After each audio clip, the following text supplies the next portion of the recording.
All right, Ben Parker, Sports.com here with Stanford offensive line coach Al Netter.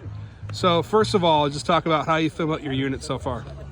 Yeah, I mean, I feel really good about it. You know, I think the guys have put in a tremendous amount of work this offseason to see the way they've changed their bodies and the strength and power gains that they've made. Just really huge strides. And, I think coming off last year, playing a lot of young guys, those guys with the experience, the reps that they got, you can just really see the maturity and the growth in those guys, not only out here on the field but in the classroom as we go over plays and the schemes as well. How huge is it to have Levi Rogers back for this year and just kind of having and Connor McGovern, so both those guys? Absolutely. I mean, we were ecstatic to have both Connor and Levi back for us. I mean, two guys that are kind of the rock of our offensive line from a leadership perspective.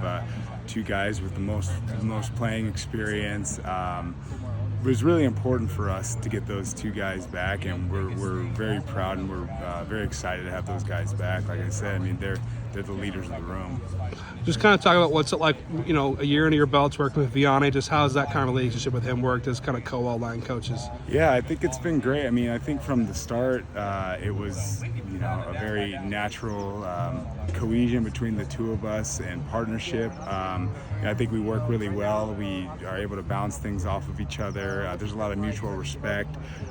We just feel like it's been, from a development standpoint, it's just such a huge asset, for us to be able to split up all of our indie, for us to be able to spend twice the amount of time with guys in the meeting room and watch them film. And from a developmental standpoint, we believe that it's unmatched. No other program in the country is doing it, so we feel like it's a huge asset.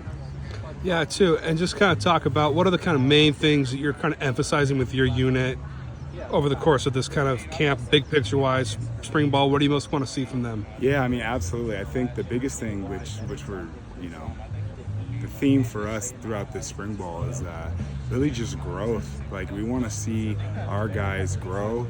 The biggest thing is we want to see, from a mentality standpoint, physicality, strain to finish, things that we feel like we saw flashes of last year, but we're really trying to build the identity.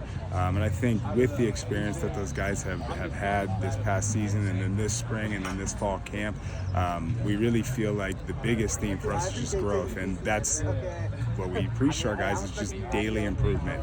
Every day it's about getting better. Come out here, continue to grow, get better and better and better, and we feel like the results will take care of themselves.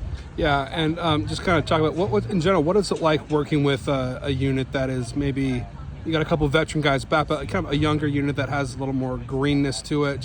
What's it like working with a unit like that? Yeah, I think I always think it's good to have a mix of guys like that, right? I think we got some really young, green guys who are really hungry and aspire to do some really great things, and then you got some great leadership ahead of them that's able to lead them and guide them and show them the way.